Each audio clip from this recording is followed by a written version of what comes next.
although in the short term the government in Sudan is very concerned that more weapons from South Libya could come to Darfur and is trying to increase its controls on the border.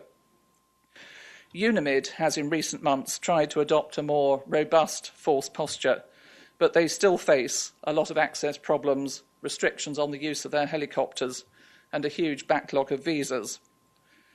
One result of the government's ongoing military offensive has been almost no access to the rebel-controlled areas of the Jebel Mara or to other areas where active operations are being conducted. In government-controlled areas, the problem is not so much getting permission for access, but the general insecurity caused by bandits, carjacking, kidnapping and criminality. Since March 2009, there hasn't been a month without at least one kidnapping in Darfur, which has now become a big business. And the kidnapping of 3 Bulgarian UNHAS pilots earlier this year has significantly reduced UN flights in Darfur, which has seriously impacted on the ability of many NGOs to get access to more rural areas. So, in conclusion, a few points I would highlight as far as US-EU cooperation looking forward are concerned. Firstly, the international community has most influence in Sudan when the United States and the European Union and other members of the international community are giving the same political messages. And as I mentioned, the best example of this recently was in relation to the South Sudan referendum. Secondly, US-EU cooperation works best when we're all working with the same assessment of what is happening on the ground. And this is particularly true in Darfur, where we badly need an objective, balanced and detailed picture of what is happening, without the facts being spun in either a positive or a negative direction. And without a shared understanding of what's happening on the ground, it's more difficult to have a shared policy response. I also think we should do more to try to benchmark what we have agreed with the government on the humanitarian situation in Darfur and ensure that we monitor the follow-up.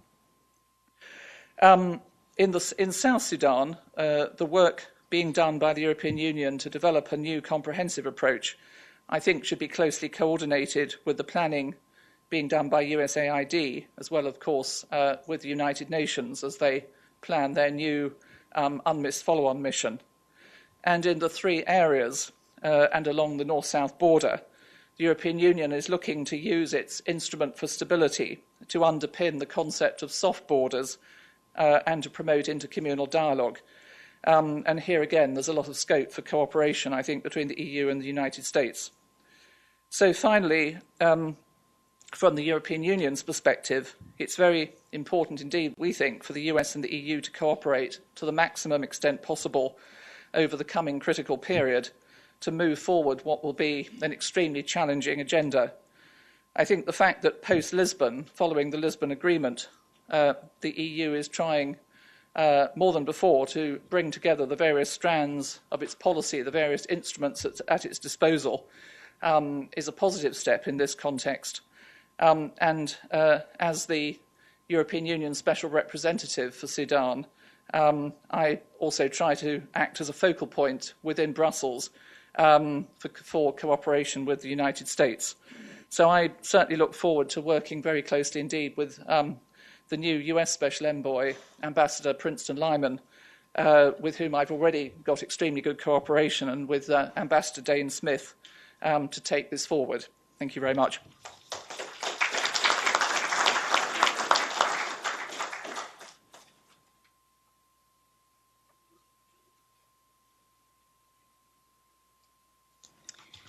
Good morning, everybody.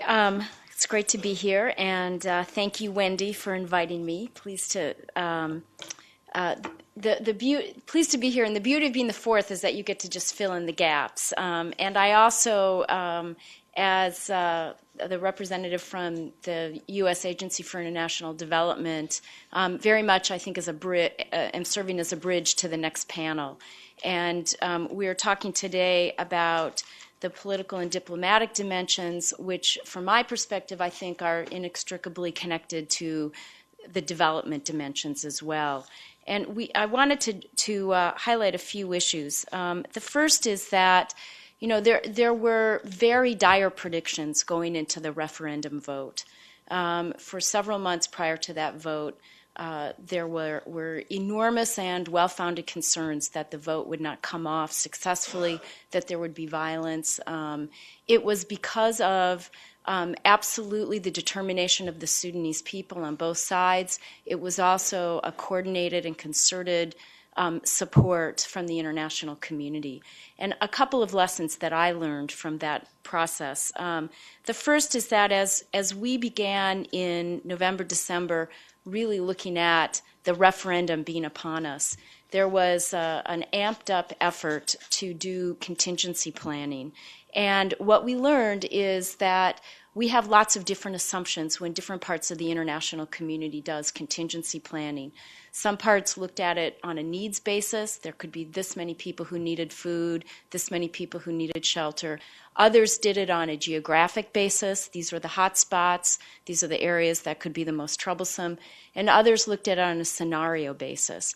And so there was a collective effort to try to bring those scenarios together into a common framework, and a meeting convened in New York by the UN and the DPKO with all of the key donors there, so that we were able to say, here are what we think to be the critical issues ahead, and here's what we can do to collectively address it in partnership with the Sudanese. And I think that was a critical effort in terms of a focusing mechanism, in terms of being able to identify where resources were needed, where were the gaps. I know there's some colleagues here in the audience who were a part of that from on the ground.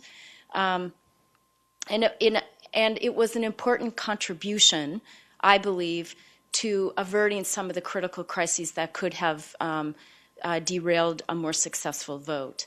It is also where the humanitarian and the diplomatic need to be closely aligned.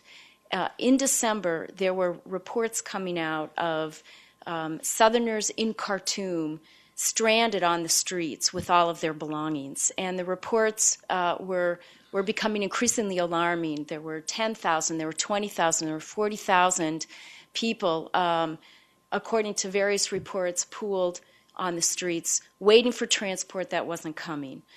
This is at a time where there was very little eyes into the situation. Khartoum restricts the ability of humanitarian organizations to work fully inside, and it was becoming a matter of some concern that there could be a humanitarian crisis. This is as many Southerners were moving to the south from Khartoum. And it was because of the ability to coordinate closely with Ambassador Princeton Lyman, who was working with Special Envoy Scott Gration at the time, and his willingness to take this up as a priority diplomatic action and working closely with members of the government in Khartoum, who took it seriously, and with him and members of AID went to the neighborhoods in Khartoum and were able to look and see where were the issues, where were the stranded Southerners, and in coordination with the government of South Sudan, come up with some solutions that enabled assistance to reach those who were on the streets with their belongings and to ensure that transport was able to move in.